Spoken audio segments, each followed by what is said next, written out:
नज़ला और ज़ुकाम के लिए बेहतरीन इलाज। नज़ला व ज़ुकाम, सीने में तकलीफ और बलगम बनने की बीमारी में मेथी दाने का इस्तेमाल बेहद मुफीद है।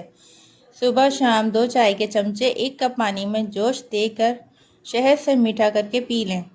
मुसलसल इस्तेमाल से दायमी नज़ला भी दूर हो जाता है। छोटे बच्चों को इस्तेमाल कराने से सारा बलगम निकल जाता है।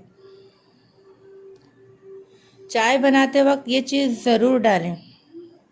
जिसको नज़ला व ज़ुकाम हो जाए, चाय बनाते वक्त 1 चुटकी खसखस डाल दें, यानी दूध, चीनी, पत्ती डालकर चाय बनाई जाए और 1 चुटकी खसखस डालकर उबाल छान कर पी लें। नज़ला ज़ुकाम ठीक हो जाएगा।